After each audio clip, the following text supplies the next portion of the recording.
सम्पूर्ण सब्सक्राइबर अनि दर्शकवृन्द तपाईहरु सबैजनालाई जय मसी सालोम क्रुसको बानीको आजको एपिसोडमा यहाँहरु सबैजनालाई म न्यानो स्वागत जनाउँदछु। आजको यस एपिसोडमा अगाडि बढ्नु भन्दा पहिला म तपाईलाई यहाँ केही तस्बिर पिक्चर्स देखाउने छु। कृपया तपाईहरुले यो पिक्चर्सलाई हेरिदिनुहोस्।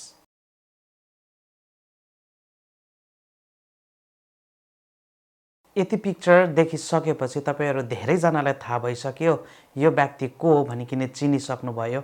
अनि कतिजना तपाईहरुले चिन्नु भएको छैन।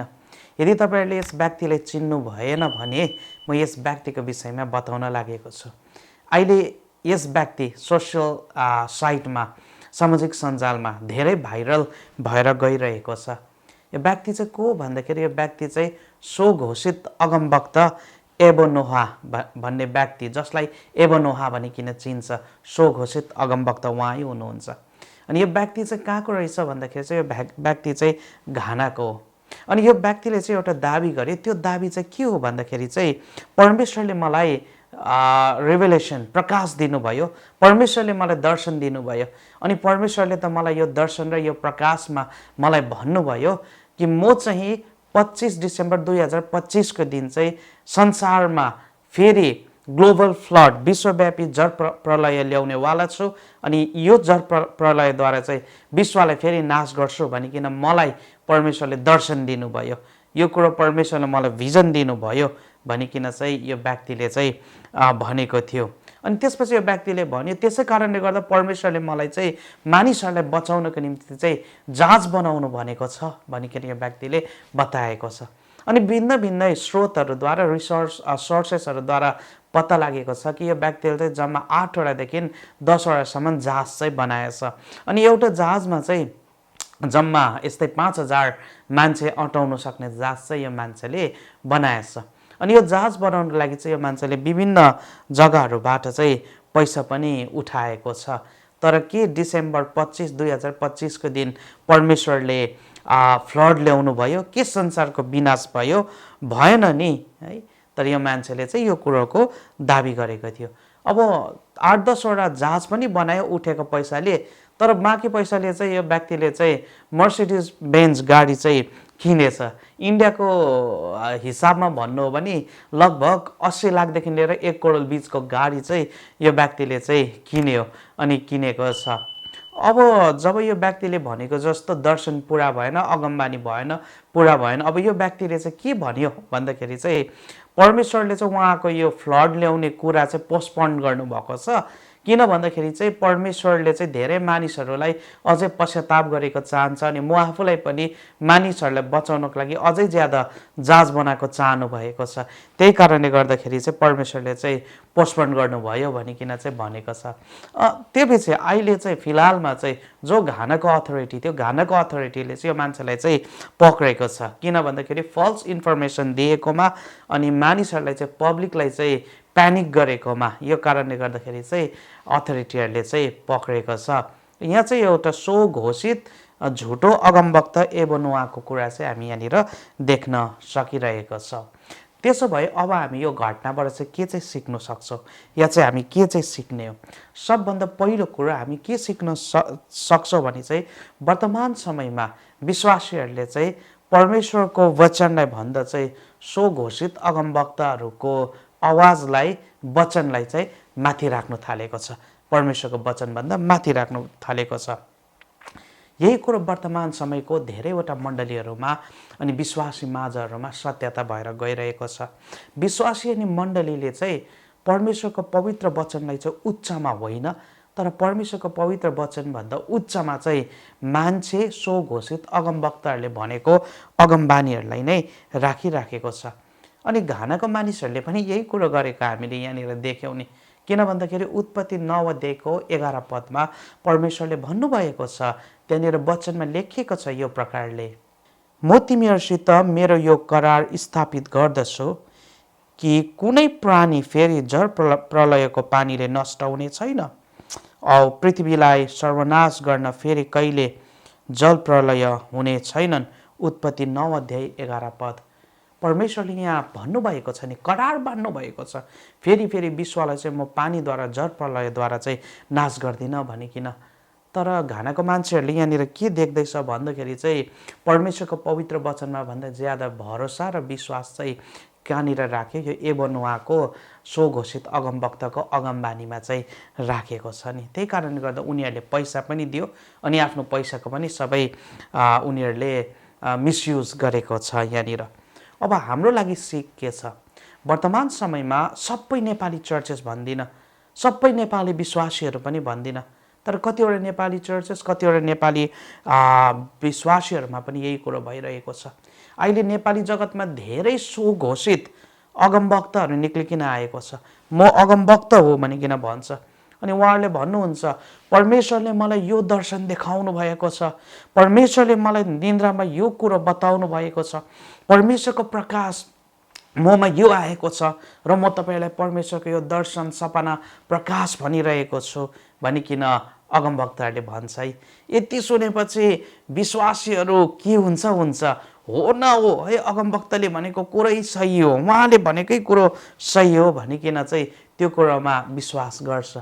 यस्तै कुरा हाम्रो यहाँनिर सिक्नुपर्छ। यही कुरो भइरहेको छ। मानिसहरूले, मण्डलीले, विश्वासीले परमेश्वरको पवित्र वचनलाई भन्दा माथि चाहिँ हाम्रो नेपाली जगतमा पनि अहिलेको दिनमा चाहिँ स्वघोषित अगमवक्ताहरूको आवाजलाई र कुरालाई चाहिँ राख्ने भइसकेको छ।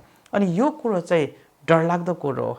यो कुरोले चाहिँ हाम्रो आत्मिक कुरोलाई सुधार गर्दैन, तर यो कुरोले चाहिँ हाम्रो आत्मिक कुरोलाई चाहिँ अझै घात गर्दै गइरहेको हुन्छ। त्यही कारणले गर्दाखेरि समय आइसकेको छ हाम्रो नेपाली जगतको विश्वासीहरूले कुनै मानिसको आवाजलाई माथि होइन, स्वघोषित अगमवक्ताहरूको आवाजलाई माथि होइन, मान्छेले देखेको स्वघोषित अगमवक्ताहरूको भिजनलाई, ड्रिम्सलाई र प्रकाशहरूलाई माथि राख्ने होइन, तर परमेश्वरको पवित्र वचनलाई माथि राख्नुपर्छ।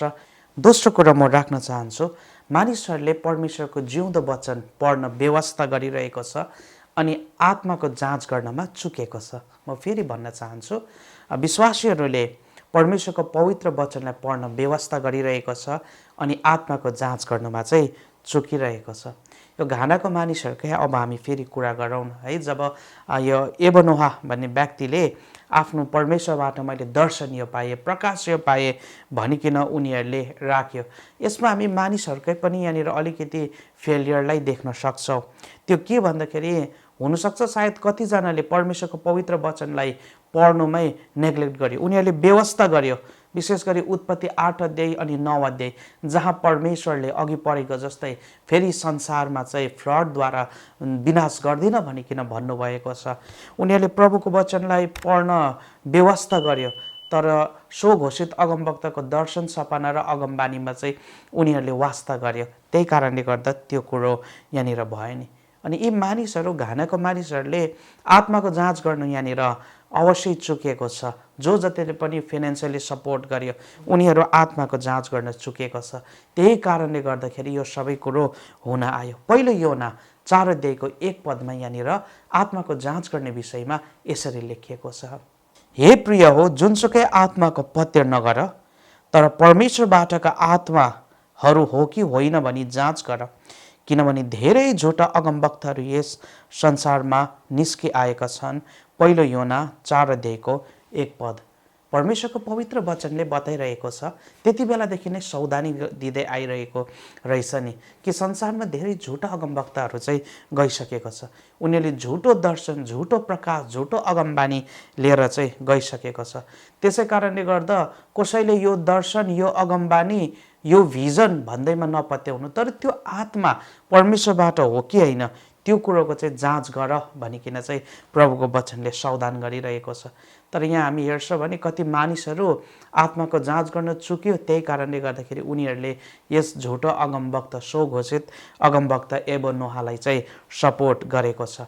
अनि परमेश्वरको वचन चाहिँ जहिले पनि सिद्ध छ, जहिले पनि सिद्ध हुन्छ र परमेश्वरको पवित्र वचन कहिले पनि फेल हुँदैन, पूर्ण हुन्छै हुन्छ। हितोपदेश 30:5 यो प्रकारले लेखेको हामी पाउन सक्छौँ, परमेश्वरका हरेक प्रतिज्ञा जाँचमा साँचो ठहरिएको छ। आमेन। अब हामी अहिलेको समयमा हाम्रो नेपाली इसाई जगतसित कसरी यो कुरो रिलेभेन्ट हुन्छ त्यो कुरालाई नै हामी हेरौँ न है। अहिले हामी नेपाली चर्चेसहरूमा र विश्वासीमा हेर्छ भने सबै होइन, तर कतिवटा चर्चेस विश्वासीहरूमा हेर्छ भने यही कुरो भइरहेको छ नि। परमेश्वरको पवित्र वचनलाई अध्ययन गर्न, परमेश्वरको पवित्र वचनलाई ठिक कन्टेक्स्टमा सन्दर्भमा अध्ययन गर्न व्यवस्था गरिरहेको छ, यो कुरोमा चुकिरहेको छ। अनि परमेश्वरको पवित्र वचनमा अब अध्ययन गर्नु नै व्यवस्था गरियो, चुक्यो भने आत्माको जाँच चाहिँ कसरी गर्ने त?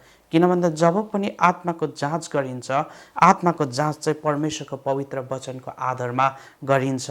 त्यसमा यदि कुनै व्यक्तिले भन्यो म परमेश्वरको अगमवक्ता हो, दास हो, परमेश्वरले मलाई तपाईँहरूको निम्ति आज राति सपनामा आएर यसो भन्नुभएको छ, मलाई परमेश्वरले तपाईँहरूको लागि यो भिजन दिनुभएको छ, यो प्रकाश दिनुभएको छ भनिकन भन्छौ भने त्यो पछि कसरी चाहिँ त्यो कुरालाई चाहिँ जाँच गर्ने? कि अन्ध प्रकारले विश्वास गर्ने? होइन, जाँच गर्नुपर्छ। तर जाँच गर्ने प्यारामिटर, जाँच गर्ने हाम्रो चिज चाहिँ, औजार हतियार चाहिँ प्रभुकै वचन हो नि। तर यही वचनै व्यवस्था गर्छ भने कसरी जाँच गर्ने त? त्यो कारणले गर्दाखेरि हामीले प्रभुको जिउँदो वचनलाई पढ्न, यो कुरालाई ठिक सन्दर्भमा पढ्न जरुरत छ। परमेश्वरको पवित्र वचनलाई पढ्नमा व्यवस्था गर्नु हुँदैन। किन भन्दा यदि व्यवस्था गर्छ भने त आत्माको जाँचै गर्न सक्दैनौँ। आत्माको जाँच गर्दैन भने यो हाम्रो आत्मिक जीवनको लागि चाहिँ डरलाग्दो खतरा हो। कारण यो कुरोले हाम्रो आत्मिक जीवनलाई सर्वनाश पार्नु सक्छ। त्यही कारणले गर्दा प्रभुको वचनलाई पढौँ, हरेक कुरो सुन्नु बित्तिकै विश्वास नगरौँ, तर पहिला हामी त्यो कुरोलाई जाँच गरौँ, कारण यो परमेश्वरको वचनकै रिक्वायरमेन्ट हो। तेस्रो अनि अन्तिम कुरो म बताउन चाहन्छु, संसारको देउले समझ शक्तिलाई अन्धा तुल्याइदिएको छ। संसारको देउले समझ शक्तिलाई अन्ध तुल्याइदिएको छ। दोस्रो कोरिन्थी 4 अध्यायको 4 पदमा यही कुरो भन्न सक्छ, त्यही कुरो पाउँछौँ। त्यहाँनिर यस्तो प्रकारले लेखिएको छ, जसमा ख्रीष्ट जो परमेश्वरका रूप हुनुहुन्छ, उहाँको महिमाको सुसमाचार तिनीहरूमाथि नचम्कोस् भनेर यस संसारका देउले अविश्वासीहरूका समझ शक्तिलाई अन्ध तुल्याएको छ। दोस्रो कोरिन्थी 4 अध्यायको 4 पद। यहाँनिर परमेश्वरको वचनले के भन्दैछ भन्दा चाहिँ संसारको देवहरूले चाहिँ परमेश्वरको महिमाको सुसमाचार चाहिँ नबुझोस् भनेको कारणले गर्दाखेरि चाहिँ मानिसहरूको चाहिँ आत्मिक आँखालाई नै बन्द गरिदिएको रहेछ। यो कुरा लेखिएको छ। तपाईँले मलाई भन्नुहुन्छ होला, यो त अन्त अन्य जातिहरूको विषयमा लेखेको हो नि त, विश्वासीहरूको लागि लेखेकै होइन भनिकन भन्नुहुन्छ होला। तर अब म तपाईँलाई यहाँबाट के कुरालाई बुझाउन चाहन्छु भने, जो व्यक्तिहरूले आफूलाई विश्वासी भन्छ अनि जो व्यक्तिहरूले विश्वासी भनिकन म चाहिँ अगमवक्ता हुँ, परमेश्वरले तपाईँहरूको लागि यो कुरो बताएको छ, त्यो कुरो बताएको छ, दर्शनमा मलाई यो कुरो भन्यो, भिजनमा मलाई तपाईँहरूको निम्ति यो कुरो भनेको छ भनिकन भन्छ, अनि त्यसलाई अन्धाना धुन्दामा नबुझिकन हो हाम्रै लागि भनिकन ग्रहण गर्छ भने चाहिँ त्यस व्यक्तिलाई चाहिँ हामी विश्वासी कदापि भन्न सक्दैन। किनभने त्यस व्यक्ति चाहिँ अविश्वासी बराबर हो। त्यो कसरी भन्दाखेरि अविश्वासीहरू आफ्नो लागि आफ्नो भविष्यलाई देख्नको लागि, जान्नको लागि, अरू कुरोलाई जान्नको लागि उनीहरू कहाँ जान्छ? पाम रिडर्सकोमा जान्छ, हात हेर्ने व्यक्तिकोमा जान्छ, एस्ट्रोलोजरहरूकोमा उनीहरू जान्छ। त्यति मात्रै होइन, उनीहरू जोखाना हेराउनेहरूकोमा जान्छ। अनि पाम रिडर, जोखाना हेराउनेहरूले जे कुरो भन्यो उनीहरूले चेक नगरिकन अन्धानो धुन्दामा त्यही कुरोलाई एक्सेप्ट गर्छ, अन्धानो धुन्दामा त्यही कुरोलाई नै ग्रहण गर्छ। अनि इसाई जगतमा जसले म अगमवक्ता हुँ र यो भिजन छ, यो दर्शन छ भनिकन भन्छ, जाँच नगरिकन त्यो कुरोलाई एक्सेप्ट गर्छ भने फरक के रह्यो त? जो खाना हेराउनेमा, पाम रिडर गराउनेहरूमा र हाम्रो यता म विश्वासी हो भन्नेमा फरक के भयो त? फरक केही पनि भएन नि त। के उनीहरू अन्य जाति बराबर नै भएन? त्यही कारणले गर्दा म तपाईँलाई बताउन चाहन्छु, जो व्यक्तिले फेरि परमेश्वरको पवित्र कुरोद्वारा त्यो कुरोलाई बुझाउन चाहन्छ, सच्याउन चाहन्छ भने आरोप के आउँछ? के साह्रो अरूको न्याय गरेको, के साह्रो अरूको दोष देखाएको भन्ने कुरो आउँछ। तर न्याय गरेको अनि दोष लगाएको कुरो देखाउन चाहेको होइन। अनि यदि परमेश्वरको पवित्र वचनद्वारा करेक्ट गर्दाखेरि पनि त्यो कुरामा करेक्सन गर्न चाहँदैन, लिनु चाहँदैन भने चाहिँ अवश्य नै त्यो व्यक्तिको पनि आत्मिक आँखा चाहिँ संसारको देउले आत्मिक आँखा समझ शक्तिलाई बन्द गरिदिएको छ, ताकि परमेश्वरको महिमाको सुसमाचार नजानोस् नबुझोस् भनेको कारणले गर्दा। त्यसै कारणले गर्दा म प्रभुको वचनबाट बताउन चाहन्छु, आज हामीले परमेश्वरको पवित्र वचनलाई पढ्नुपर्छ। अनि हामी यदि असत्य कुरालाई देखेर पनि त्यो कुरालाई सपोर्टै गरिरहेको छ भने संसारको देउले समझ शक्तिलाई अन्धो तुल्याइदिएको छ, ताकि परमेश्वरको महिमाको सुसमाचार नबुझोस् भनिकन। यसको लागि प्रार्थना गर्नुपर्छ, परमेश्वरले हाम्रो यो अन्धोपनालाई खोली माग्नुपर्छ, प्रभुको वचनलाई पढ्नुपर्छ, वचनद्वारा यो अन्धोपनालाई तोड्नुपर्छ अनि ठिक सत्यताको कुरालाई जान्नुपर्छ। त्यो कारणले गर्दा अन्त गर्नुभन्दा पहिला यही कुरो बताउन चाहन्छु, हाम्रो नेपाली जगतमा मण्डलीमा विश्वासीहरू बिचमा धेरै स्वघोषित अगमवक्ताहरू आएको छ। उनीहरूले म्यानिपुलेट गर्छ, भन्छ परमेश्वरले मलाई तपाईँहरूको निम्ति यो दर्शन यो सपना दिनुभएको छ, यो भिजन दिनुभएको छ, तपाईँको निम्ति अगमबानी यो छ, कालो लुगा लाउने सेतो लुगा लाउने हरियो कुर्ता लाउनेलाई अगमबानी यो छ भनिकन भन्नुहुन्छ। तर हामी विश्वास गरौँ, प्रभुको वचनले भनेको छ धेरै झुटो अगमवक्ताहरू आउँछ भनिकन हामी यो कुरामा सावधान हुनुपर्छ। हामीले अगमवक्ता अगमबानीको कुरालाई माथि होइन तर परमेश्वरको पवित्र वचनलाई माथि राख्नुपर्छ। अनि हामीले त्यो सबै कुरालाई यही परमेश्वरको वचनद्वारा टेस्ट गर्नुपर्छ, जाँच गर्नुपर्छ। हरेक आत्मालाई परमेश्वरको वचनद्वारा जाँच गर्नुपर्छ। अनि यदि हामी सत्यता कुरालाई देखेर पनि ग्रहण गर्न सक्दैनौँ अनि त्यो सत्यता प्रकट गरेको कुरामा पनि दोषै भेटाउँछौँ भने संसारको देउले समझ शक्तिलाई बन्द गरिदिएको छ, ताकि परमेश्वरको महिमाको सुसमाचार नबुझोस् भनेर। यसको लागि प्रार्थना गर्नुपर्छ, प्रभुको वचनद्वारा यो अन्धकारको कुरालाई तोड्नुपर्छ। आमेन। परमेश्वरले हामीलाई आजको यस छोटो सेयरिङमा आशीर्वाद दिउन्। तपाईँहरूबाट बिदा लिन चाहन्छु। जय मसीह, मसीह सालोम।